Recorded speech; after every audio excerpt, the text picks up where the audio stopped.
तो मैं बताने जा रहा था अब एक नया शहर, जिस शहर का नाम है सिंगापुर। क्या नाम हुआ रे? सिंगापुर। सिंगापुर समझ में आता है, जहाँ पे सिंग वाला पूरी मिले, उसी को सिंगापुरी का। ऐसा कुछ नहीं है।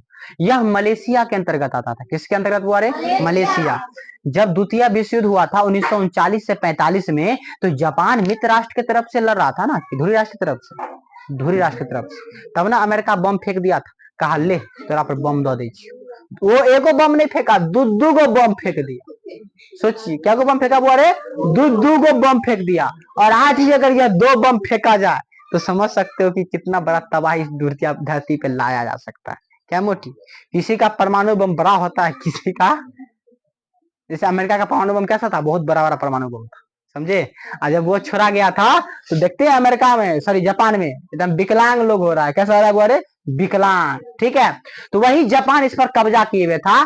और यह सिंगापुर जो स्वतंत्र राष्ट्र के रूप में उभरा, वह उभरा था 9 अगस्त। कब हुआ रे? 9 अगस्त 1900, नहीं सर 1965 होना चाहिए मेरे हिसाब, 9 अगस्त 1965 होना चाहिए। ठीक है, इसलिए मैं कंफर्म होके बता दूंगा। कहाँ लिखा हुआ? हाँ 1965, 9 अगस्त 1965 को इस सिंगापुर का गठन हुआ था। और अमेरिका जो ठप्पा मारा था, मतलब मोहर लगाया कि ठीक है तू अलग हो, जो बेवफा नेता, वो किया था 2 दिन के बाद 11 अगस्त 1965 को। ठीक है, तो सिंगापुर का गठन कब हुआ, अमेरिका कब स्वीकृति दिया, समझ में आ गया। इस पर किसका कब्जा था? यह किसके अंतर्गत? मलेशिया के अंतर्गत आता था। फिर मलेशिया से क्या हो गया? अलग हो गया। ठीक है, अब आइए सिंगापुर शहर के बारे में। बुआ रे, सिंगापुर जो है ना, कौन? सिंगापुर, यह सिंगापुरी नदी पर है। किस नदी पर है? सिंगापुरी नदी पर। तो सिंगापुर किस नदी पर है? नाम भी कितना बढ़िया है ना बुआ रे, सिंगापुरी। कैसा कैसा नाम आ गया बुआ रे। मैंने बताया व्हाइट टाउन के बारे में और ब्लैक टाउन। व्हाइट टाउन मतलब उजला टाउन, और ब्लैक टाउन मतलब करिकवा टाउन। जैसे अगर आपके सामने बच्चे को कहा जाए तो प्रियंका कौन टाउन में आएगी? Black town. पूजा किस टाउन में आएगी? Black town. आइए कि नहीं आइए? हम लोग किस शहर में आएंगे बोरे? White town. किस टाउन में आएंगे हम लोग? व्हाइट टाउन में। क्या हुआ? नो भारतीय, यहाँ पर white master and black teacher. चलिए, तो व्हाइट टाउन में कौन रहता था? अंग्रेज सब, जो गोरका गोरका होता था, उसका चमड़ी गोर गोर था, समझे। अब ब्लैक टाउन में क्या था? हम में आ जकर चमड़ी का काला, पता नहीं। अंग्रेज, आश्चर्य कभी कभी ये लगता है कि अंग्रेज जब खुद उतना सुंदर था, तब हम भारतीयों के पीछे काहे पड़ गया बताओ। हम भारतीय वैसे भी काला थे आराम से। अब हम लोग को तो उसके पीछे पड़ना चाहिए कि बाप रे बाप गोरा गोरा चमड़ी मिलेगा हम, लेकिन ऐसा तो कुछ नहीं हुआ, उल्टा हो गया क्या। तो खैर छोड़िए। तो व्हाइट टाउन में अंग्रेजियन सब, और ब्लैक टाउन में हम लोग रहते थे, मालूम होगा इसके बारे में बारे। और व्हाइट टाउन में ना ज्यादा विकास होता था, अब ब्लैक टाउन में कोई विकास नहीं, बल्कि ब्लैक टाउन में भीड़ भाड़ वाला का जगह था, गंदगी था। बताइए, हम लोग गंदगी में रहते थे, अस्वास्थ्यकर था, खाली बीमारे पड़ते थे ना बुआ रे। 1965 में ना पीपुल्स एक्शन पार्टी, क्या नाम बोले? पीपुल्स एक्शन पार्टी, इसके अध्यक्ष थे ली कुआन। कौन कुआन? ली कुआन एव। इन्हीं के द्वारा यह सिंगापुर राष्ट्र अलग होता है। और यहाँ पर औपनिवेशिक से क्या होती है? मुक्ति मिलती है। मतलब औपनिवेशिक जो साम्राज्य जापान से क्या मिलती है बोले? मुक्ति मिलती है। और यह स्वतंत्र राष्ट्र के रूप में उभरता है।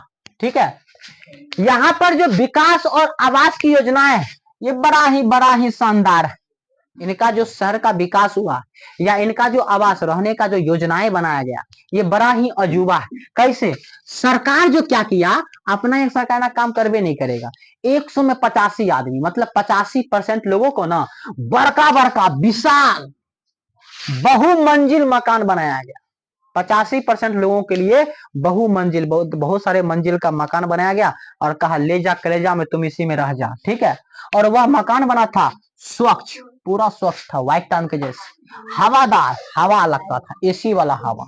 ठीक है, और इस टाइप का मकान बनाया गया था। यहाँ पर उसी मकान में, कहीं मकान में ही सामुदायिक कार्यक्रम, मतलब कोई कार्यक्रम हमको करना है, तो उसके लिए बड़का बड़का खुली खुली जगह भी छोड़ दिया जाता था।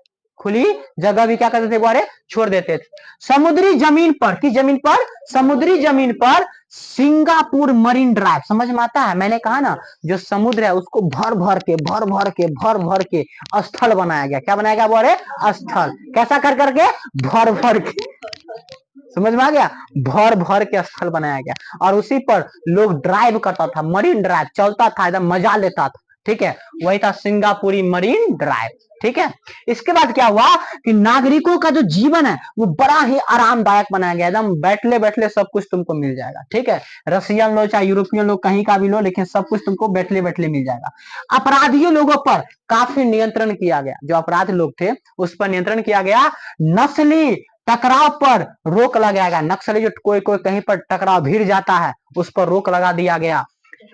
इस प्रकार यह जो सिंगापुर था वो भौतिक सुख सुविधा से तो बहुत संपन्न था, लेकिन यहाँ पर राजनीतिक और संस्कृति का विकास नहीं हो पाया, मतलब कोई खास पॉलिटिशियन नहीं आ पाया, या इसका संस्कृति कुछ खास डेवलप नहीं कर पाया।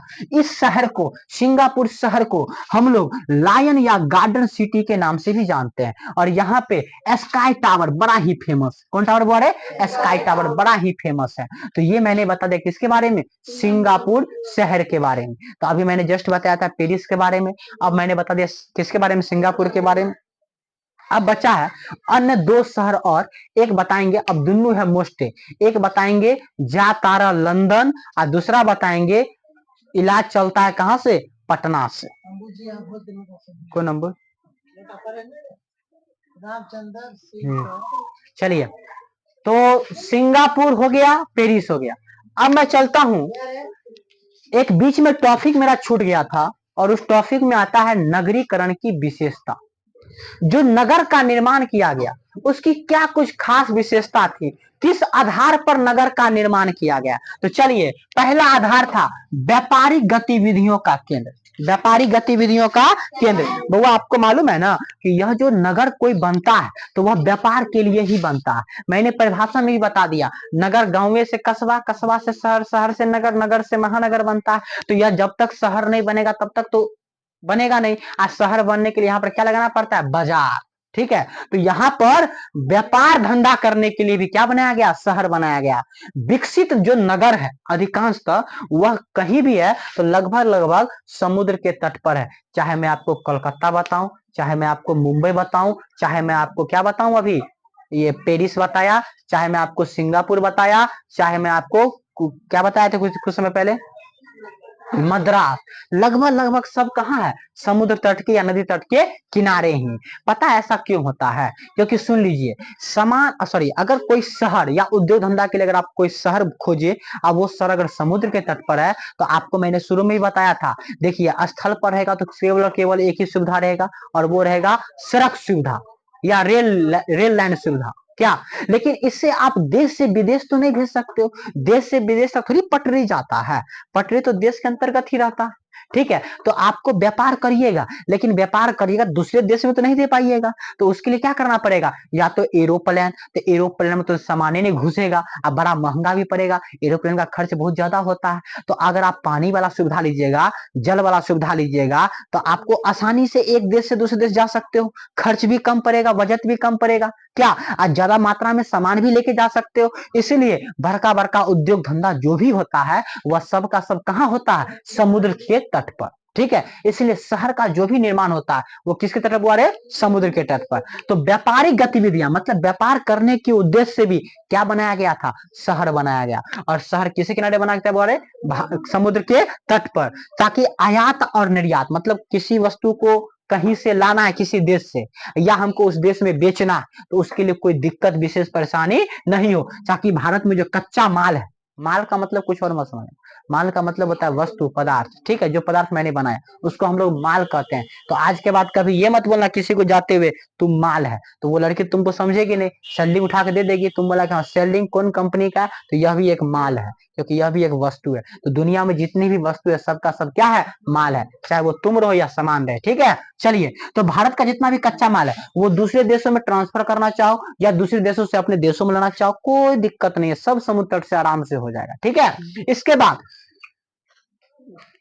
दूसरा है किलाबंदी बस्ती। तो पहला था वह व्यापारिक दृष्टिकोण से शहर का निर्माण हुआ, और दूसरा किसके द्वारा, किलाबंदी। मैंने कहा ना, किला किला बड़का बड़का किला का निर्माण होता था। पता है किला का निर्माण क्यों होता था? किला का निर्माण इसलिए होता था ताकि वो अपने आप को क्या कर सके, सुरक्षा कर सके। बड़ा बड़ा किला बनाएंगे, तुम ही सोच के देखो, किला बनाएंगे, अब दूसरा आदमी हमरा पे हमला करेगा तो हमरा क्या किला भर न रहेगा, अब बड़का बड़का किला तड़पेगा, जल्दी नहीं तड़पेगा। हम यार किला पर चढ़ेंगे, बोलेंगे अरे साला फलाना बढ़िया हुआ से आ रहा, ये से धाए धाए धाए धाए मार देगा आराम से। तो इस उद्देश्य से भी किला बनाया गया, मतलब अपनी सुरक्षा के लिए भी किला बनाया गया क्या।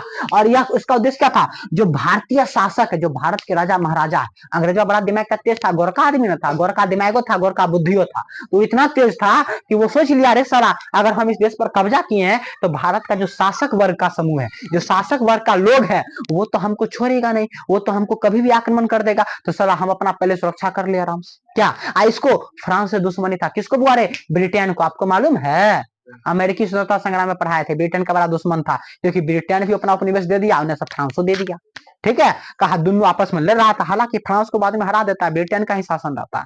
ब्रिटेन तो उस टाइम दिखता है बहुत शक्तिशाली पावरफुल देश था, हर चीज ब्रिटेन में उपलब्ध था, जे भी उठा ब्रिटेन में भागता था। आज भी देखिए नीरव मोदी कहाँ भागा, ब्रिटेन। हम और कहाँ भागेंगे, ब्रिटेन भागेंगे, क्या करेंगे, लूट लापाट के ही काम करना है अब तो क्या। चलिए, तो भारत के शासक वर्ग से इनको टेंशन था, अब फ्रांस से भी कहीं फ्रांस हियों पर कब्जा नहीं कर ले, इसी डर से यह अपनी सुरक्षा के बड़का बड़का क्या बनाता था, किला। तो भाई शहर रहेगा तो शहर में तो सब कुछ संपन्न रहता है ना, आज जब तुम शहरे को कब्जा कर लेगा तो हमारा आर्थिक आय तो सब चला गया।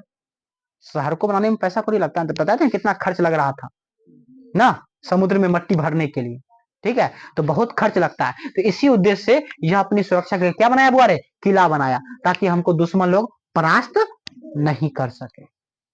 तो दूसरा किला बनाता था शहर को करने के लिए। तीसरा क्या किया, व्हाइट टाउन और ब्लैक टाउन में बांट दिया, ताकि व्हाइट और ब्लैक दोनों मिल जाएगा तो केहन बच्चा पैदा होगा, व्हाइट और ब्लैक दोनों मिल जाएगा। अगर मानो कि जैसे अभी तुम लोग के समय में अगर अंग्रेज रहता बाय द वे, तो हमको लगता है कि अंग्रेज का जितना भी धिया पुता है वो पिरसियाम हो जाता, क्योंकि तुम लोग छोड़ता, जब तुम लोग अभी भारतीय को देखा तो परेशान हो जाता है। उस समय तो रशियन से भी कम पावरफुल नहीं थी वो सब, क्या बुआ रे बताया, जो जिसकी महारानी यहाँ से फूल ले जाती थी, गुलाब का फूल, सिर्फ अपने बाल को सुगंधित करने के लिए, इतनी बड़ी महारानी हुआ करती थी। और उसको आप लोग देखिएगा तो पगलाइए जाइएगा। इसीलिए आजकल की ठीक है, जब हम लोग के समय में अंग्रेज नहीं आ रहा, वरना भी आ जाएगा तो अंग्रेज बच के नहीं जाएगा, भले उसका पुरुष नसबंदी करके मर जाए, लेकिन हम लोग तो समझ नहीं पाते क्या। चलिए, तो व्हाइट और ब्लैक टाउन, ये भी इसके बारे में बता दिया। व्हाइट टाउन में कौन रहता था, अंग्रेज सब, अब ब्लैक टाउन में बुआ हमने। आखिर अंग्रेज हम लोगों से इतना जलस फील क्यों करता था, क्यों हमको ब्लैक टाउन कहता था, हमको ब्लैक टाउन में क्यों रखा जाता था, पता है ना ब्लैक टाउन कहाँ रहता था, कहाँ रहता था बुआ रे, किला के बाहर, किला के भीतर वो सब अपने आप को सुरक्षित रखता था। कहता कि हमारे बहन बेटी को कोई आदमी बाहर का आदमी देखे नहीं, करिकवा सब, ठीक है, भले ही दूसरा के देख ले कोई दिक्कत नहीं, ठीक है। तब आदत छुड़ा दिया भगत सिंह आर की इसको, न बुआ रे नानी याद दिला दिया सबको, ठीक है। चलिए, तो व्हाइट टाउन और ब्लैक टाउन, तो लोग ये किसका सबूत है, घृणा का, कि अंग्रेज हमसे किस प्रकार घृणा करता था, न बुआ रे, यह सबूत है नस्लीय भेदभाव, नस्ल का भेदभाव का सबूत, ये व्हाइट टाउन और black town. White town black town बता दी थी बुआ रे, ब्लैक टाउन गंदगी वाला क्षेत्र था, व्हाइट टाउन बढ़िया वाला क्षेत्र था। व्हाइट टाउन में बड़का बड़का बढ़िया बढ़िया सड़क चौड़ी चारा सब बना हुआ था, पानी का सुविधा, किस किस चीज का सुविधा उसमें दिया गया था। और व्हाइट टाउन कहाँ, किला के अंदर, और ब्लैक टाउन गंदगा वाला क्षेत्र, अस्वास्थ्य, हाइजा पीलिया फैलता था उसमें क्या, प्लेग फैल जाता था उसमें। अब जब पूरा पूरा ब्लैक टाउन परेशान हो जाता था हैजा से, तब जाके घुसता था किसमें, व्हाइट टाउन में। जब व्हाइट टाउन में अंग्रेज सब की बीबी को पकड़ता था हैजा, तब कह रहे बहू के हैजा पकड़ लो को, और कहां से हैजा लो, और व्हाइट टाउन ब्लैक टाउन से लो, अरे रुक रुक ब्लैक टाउन को साफ करवा तब ब्लैक टाउन को साफ सफाइयत करवाता था, नल का सुविधा देता था, तब जाके हैजा वाला बीमारी ठीक ठाक होता था, समझे, ऐसा हालात था, ठीक है। तो नगर जो बना तो उसमें शहर को दो भाग में बांट दिया, व्हाइट टाउन और ब्लैक टाउन, ठीक है। तो आप लोग किस टाउन में हो, ब्लैक टाउन, ठीक है। अब अगला है सस्ते श्रम और कच्चे माल की प्रचुर उपलब्ध। बउआ रे उस समय इतना ना भूखमरी भारत में था, इतना ना भूखमरी था कि अंग्रेज अब बताओ सब कमाने के लिए कहाँ गया? शहर। शहर गया।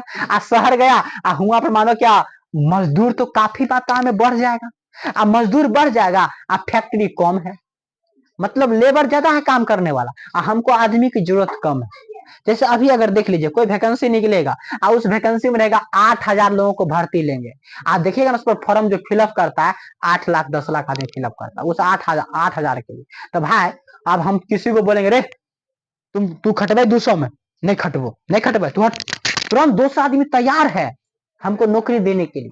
क्या? तो वही हाल उस टाइम हो गया। देखा क्या, मजदूर की मांग, मतलब मजदूर को हमको कम लेना है, ठीक है। अब मजदूर काफी ज्यादा संख्या में है, समझ में आ गया। तो क्या कहा, मजदूर सस्ता हो गया। कैसे सस्ता हो गया? अब हमको 200 में काम खटवाना, ठीक है। अब मजदूर है बहुत थे, बोलेंगे 200 में के काम करवाई। अब भाई सब तो लेने कम बही ले, सब कहते हम कमेबे, हम करबे, हम करबे, की करबे 150 में के करवाई, तब ना मजदूर छटते। ताकि हमको कम पैसा में क्या मिल गया, मजदूरी मिल गया। और इसीलिए क्या बनाया गया था, शहर बनाया गया था, ताकि जो गांव से लोग है वो कहाँ आएगा, शहर आएगा। और शहर में मजदूर ज्यादा मिलेगा तो पैसा उसको क्या करना पड़ेगा, कम देना पड़ेगा, ठीक है। अब जब मजदूर आ गया तो श्रमिक ज्यादा मिल गए, अब मजदूरी कम उसको मिला, कम मिल गया मजदूरी, ठीक है।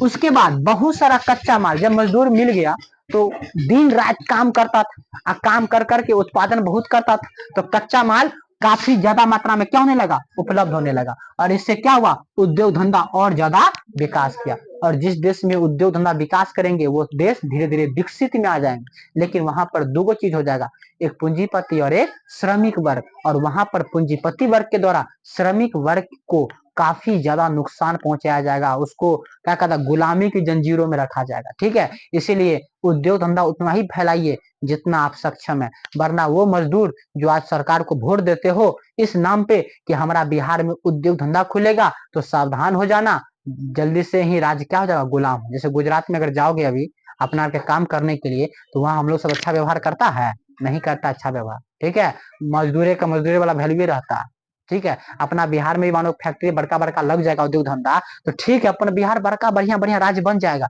लेकिन बउआ रे पूंजीपति वाला आएगा उसको फैक्ट्री खोलने के लिए, अपना बिहार में किसी के पास पावर है जो जल्दी से खोल देगा, है किसी किसी के पास इक्का दुक्का छोड़ के। लेकिन अगर कोई बाहरी आदमी आएगा फैक्ट्री खोलेगा और हम उसके यहाँ लेबर बन के जाएंगे काम करने के लिए, तो वो हमारे साथ अच्छा व्यवहार करेगा, नहीं करेगा, तब हम लोग उसका गुलाम ना हो जाएंगे क्या। इसीलिए अपना बिजनेस खुद कीजिए। इसके बाद नवीन नगरीय संस्कृति का विकास, नया नया नगर बना, नया नया क्या बना बोले, नगर, एकदम नया नया महल बना। संस्कृति में अगर भारत की संस्कृति में बदलाव हुआ तो इसका सबसे प्रमुख भूमिका है यूरोपियन का। किसका बुआ रे, यूरोपियन। यूरोप लोग जब से आया, मतलब अंग्रेज लोग जब से आया अपन कल्चर को खराब कर दिया। आज अगर देखा जाए तो हर घर में एक मुजरा करने वाली मिलती है। कौन करने वाले बोले, मुजरा, नचनिया जिसको हम लोग कहते हैं। क्या एक समय था, अपने भारत की संस्कृति के बारे में बता रहे हैं, जिस जाति में ये होता था पर्दा रखने की चीज, पर्दा एक होती थी सभ्यता संस्कृति, आज उसी जाति को ये देखा जाता है कि एकदम इंस्टाग्राम फेसबुक पर नंगा नाच कर रहा है। क्या, और लोग कहता है कि अपने आप को श्रेष्ठ समझता है कि हमारी जाति क्या सर्वश्रेष्ठ है। कभी आप अपने घर को झांकिए, झांकने के बाद ये देखिएगा तो आपके घर में एक मुजरा करने वाली मिलेगी औरत या स्त्री, महिलाएं। उसी को देखकर छोटे छोटे कास्ट, दलित, ओबीसी जो भी समाज है वो भी अपने आप को मुजरा करने वाली बना लेती है। तो इससे क्या सभ्यता संस्कृति बढ़िया बनेगा, बहुत खराब हो जाएगा। लेकिन इस सभ्यता संस्कृति को खराब करने में उन्हीं लोगों का महत्वपूर्ण योगदान है जो लोग अपने आप में क्या समझते हैं, सर्वश्रेष्ठ। इस पर उन लोगों को काफी ध्यान देना चाहिए ना बुआरे। क्या गरीबों के घर में ही पर्दा देखने के लिए चीजें मिलती है, लेकिन जब वही गरीबी के घर में मोबाइल आ जाए तो मोबाइल पर मुजरा करने वाली देखेगी। अब मुजरा करने में देखेगी क्या कहेगी, अरे साला वो मुजरा कर करके पैसा कमाती है ना। अभी अगर हम देखते हैं तो बढ़िया बढ़िया फिल्म इंडस्ट्री में या बढ़िया बढ़िया नचनिया देखिएगा ना तो बड़का बड़का कास्ट की होती है, बड़े बड़े जाति की अभी देखने को अधिकांश मिलती है। छोटे कास्ट का भी मिलता है लेकिन बहुत कम मात्रा में। चाहे वो बॉलीवुड की बात कीजिए, भोजपुरी की बात कीजिए, अभी तो भोजपुरी में तीसरे नटंकी चल रहा है, न बुआ रे। एगो आदमी आता है लाइव में चिल्ला चिल्ला कुछ कुछ बोल देता है, ठीक है, वो आता है ओकर बहन को गरिया देता है, वो आता है ओकर मैं गरिया देता है। इसे भोजपुरी कहता है, पता है क्या? भोजपुरी में जो देखो बोलना नहीं चाहते हैं, लेकिन बोला जाता है, बर्दाश्त नहीं होता है, क्योंकि यह भी बिहार की सभ्यता संस्कृति में आता है भोजपुरी भाषा, ठीक है। अपना के मैथिली भाषा है कि नहीं है? लेकिन मैथिली भाषा में कभी सुना है गालियों गलौज होता है, होने वाला गाली गलौज होता है, मैं बहन को कर देता है? नहीं, ऐसा नहीं होता है। इक्का दुक्का को छोड़ दीजिए। लेकिन भोजपुरी में जो आदमी अपने आप को ये समझता है कि हम भोजपुरी को काफी ज्यादा ऊंचाई पर ले गए हैं, काफी ज्यादा ऊंचाई पर, जैसे आप बात करिए मनोज तिवारी का, भोजपुरी को ऊंचाई पर ले गए, मानते हैं इस बात को। लेकिन उसी की बेटी भोजपुरी की सिंगर नहीं बन के इंग्लिश सिंगर बन गई। उनको इतना भोजपुरी से मोहब्बत है कि वो अपनी बेटी को इंग्लिश का सिंगर बना दी। आपको क्या कहने के लिए आते हैं कि देखो बुआ, तुम लोग हिंदू धर्म की रक्षा करो। अपन बेटी को क्या कहेंगे कि देखो तुम क्या करो, इंग्लिश भैया गीत गाओ, ताकि तुम इंग्लिश में जाएगा, ब्रिटेन में जाएगा, वहां का आदमी सब तुमको अट्रैक्टिव करेगा, ताकि तुम्हारा भी शादी प्रियंका चोपड़ा वाला हो जाएगा। कहाँ? अमेरिका में। तो तुम कर लेना लंदन में। इससे हमारे भोजपुरी भाषा और ज्यादा विकास करेगा। उससे बढ़िया तो रवि किशन की बेटी है रे, सेना बन गई है, फौजी बन गई है, कितनी अच्छी बात है। ठीक, हालांकि वो भी बीजेपी का ही नेता, लेकिन अभी दो बड़का बड़का सिंगर है, एगो का नाम है पवन सिंह, एगो का नाम है खेसारी लाल यादव। देखिए दोनों जाति में एक दूसरे के लिए कहीं से कोई कंप्रोमाइज नहीं है। देखिए अगर उच्च जाति में बात करें तो पवन सिंह सबसे बढ़िया है, उच्च जाति में सर्वश्रेष्ठ जाति में ये भी आते हैं। ओबीसी एससी एसटी में बात करिए तो खेसारी लाल यादव जी। आज एक चीज मानना पड़ेगा, अगर ओबीसी एससी एसटी अगर अपने आप को सुरक्षित महसूस कर पाता है तो उसमें सबसे बड़ा योगदान यादव के साम्राज्य का। अगर यादव साम्राज्य आज अगर इस ओबीसी एससी एसटी की रक्षा नहीं करेगा तो यकीन मानिए ये लोग जो हैं वो बहुत जल्द गुलामी की जंजीरों में जकड़ जाएंगे। और ये कटु बात है, सत्य बात है, ठीक है। हालांकि हम भी हजाम है, हम भी नाई जाति से हैं, लेकिन ये बात मानने से कहीं भी नहीं घबराते हैं कि यादव साम्राज्य, हाँ कुछ यादव को छोड़ दिए, दिनेश लाल यादव नहीं हुआ, वो अपने आप को हिंदू समझ रहे हैं, अच्छी बात है हिंदू है, लेकिन हिंदू में भी इतना विख्यात मत हो जाइए कि अंधविश्वास पर मतलब अंधविश्वास पर क्या कर लीजिए, अपने आप को सौंप दीजिए। क्या? तो आज एक आदमी है पवन सिंह अपन जाति को लेके, ये है अपन जाति को लेके, आज दोनों आदमी कुछ विशेष नहीं कर रहा, दोनों एकदम। कौन नहीं जानता है फिल्म इंडस्ट्री में महिलाओं का शोषण होता है? हर आदमी जानता है ना। महिलाओं, अगर कोई भी लड़कियां फिल्म इंडस्ट्री में जाएगी तो उसको जिस्म का सौदा करना ही पड़ेगा। एक भी हीरोइन, एक भी नचनिया, एक भी गवनिया इस चीज से बचा हुआ नहीं होगा, वरना सलमान खान इतना देर तक बिना शादी का रह जाएगा? ऐसा मानने वाला? उसके फार्म हाउस पर कितने महिलाएं, स्त्री लेडीज लोग जाती ना, बेचारा भी परेशान है, उसको हमला हमला बिश्नोई समाज क्या ना क्या कर दिया आराम। लेकिन उस बात पर भी बोलना चाहते हैं, उस बात पर भी दिक्कत है। दिक्कत ये नहीं, देखिए दिक्कत ये है कि एक हिरण को मारने वाला आज इतने इतने उसको टॉर्चर होता है, एक हिरण को मारने वाला, लेकिन वो साम्राज्य उस समय कहाँ छुप जाता है जिस समय एक क्या कहते हैं छोटी सी बच्ची के साथ रेप होता है। अब आप बताइए, हिरण का मारना ज्यादा दंडनीय अपराध है कि एक बेटी के साथ बलात्कार होना? ठीक है, तो जब बेटी के साथ बलात्कार होता है तो कोई ऐसा साम्राज्य या कोई ऐसा धर्म, कोई ऐसा जाति विशेष इस बात के लिए उभर कर नहीं आता है कि अगर इसने ये ऐसा काम किया या इसने रेप किया तो हम उसको मार देंगे।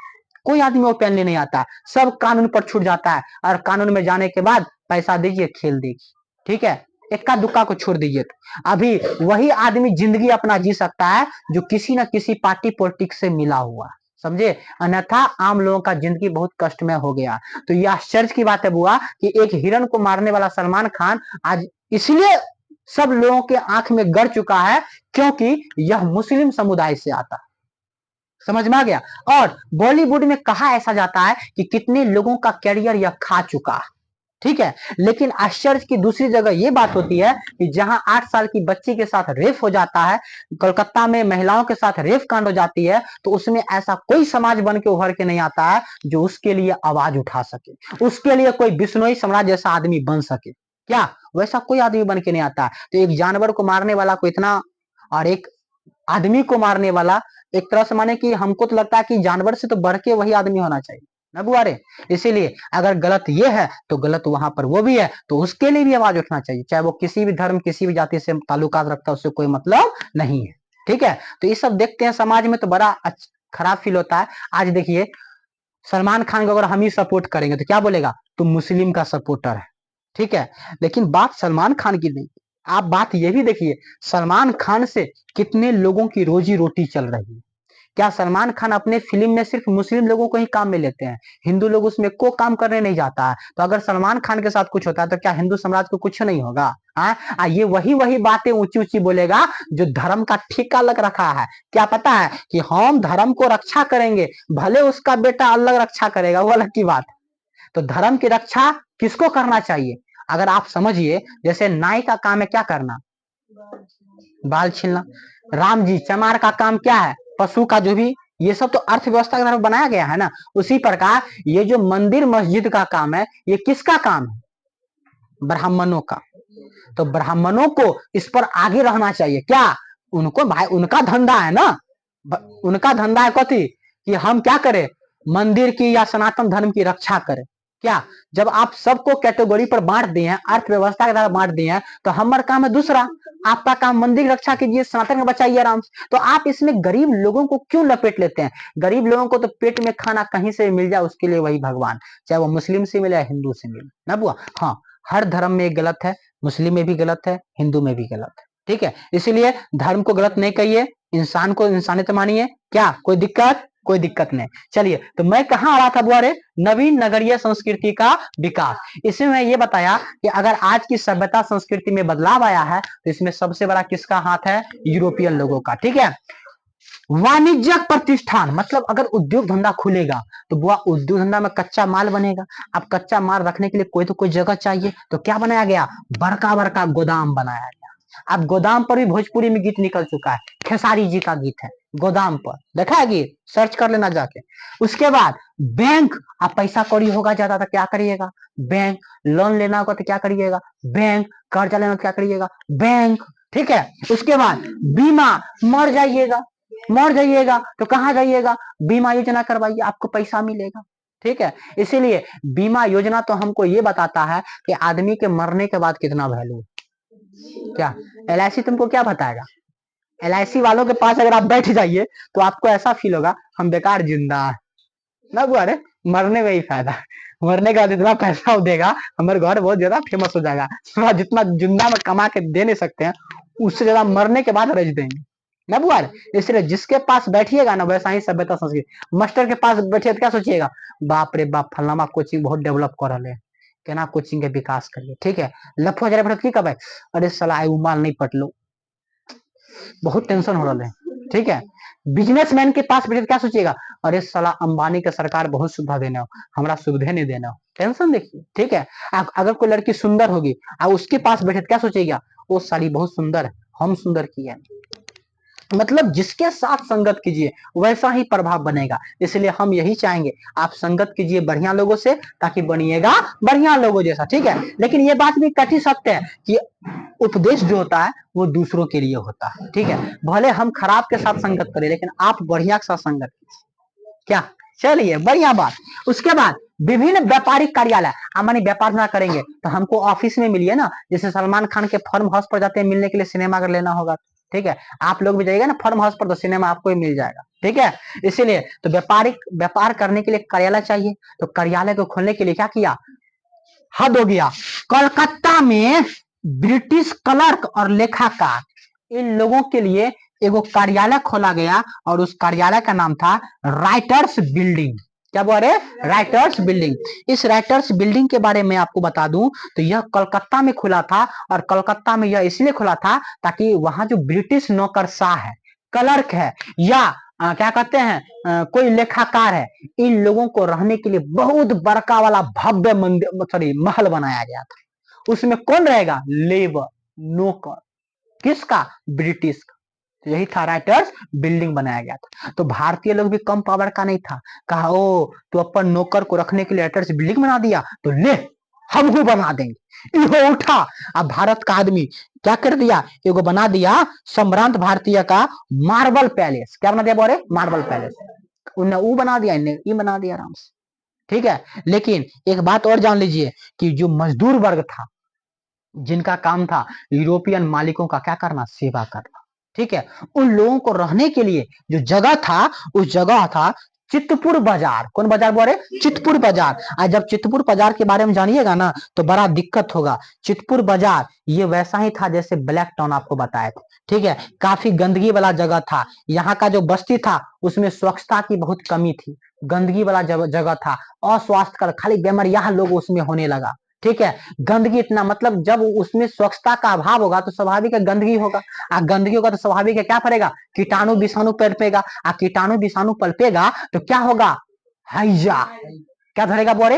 हैजा, प्लेग, भयंकर भयंकर बीमारी पकड़ेगा। आज जब चितपुर बाजार में बहुत सारे लोगों को जब हैजा प्लेग पकड़ लिया, तब तक तो क्या कहते हैं ब्रिटिश को ध्यान नहीं पड़ा। आज जब ब्रिटिश के घर में घुसा कि ओकर बहु बेटी को हैजा पकड़ लिया, कहा रे साला तो हैजा पकड़ लिया हमारे बेटी को रे। अरे कहां से लो रे? तो हुए से लो। कहां से? चितपुर बाजार से। ओ चितपुर बाजार से लो, वहां की दिक्कत है? तो वहां स्वच्छता का बात। रुक रुक रुक, चल चल वहां स्वच्छ कर, जल्दी जो वहां पर बुलडोजर जो सब कुछ साफ कर। तो पूरा जगह का साफ सफाई हुआ, पानी पीने के लिए स्वच्छ नल का योजना बनाया, मतलब उस चितपुर बाजार को क्या किया? बहुत सुंदर बनाया और क्या कहता है स्वच्छता बनाया। लेकिन ये कब बनाया? जब अपना घर में फैला तो, और नहीं फैलता तो बनाता नहीं बनाता। तो सोचिए मालिक को सेवा करने वालों की स्थिति कहाँ है। और जो मालिक है जो सेवा करवा रहा है वो बिल्डिंग में रह के निवास कर रहा है, ठीक है। तो ये सब था क्या बोल रहे? नगरीकरण की विशेषता। तो 5 विशेषता मैंने बताया नगरीकरण की, और यह भी मोस्ट क्वेश्चन है। तो 5 विशेषता के बारे में उम्मीद करते हैं कि आप लिख दीजिएगा। कोई दिक्कत? तो यह कैसा लगा चैप्टर? लाइक कमेंट सब्सक्राइब कीजिए और शेयर करना नहीं भूलिए, ताकि आप लोग जो हैं ये वीडियो उन लोगों तक पहुंचा दीजिए जो इस बार बोर्ड परीक्षा में बैठने वाले हैं। धन्यवाद दोस्तों।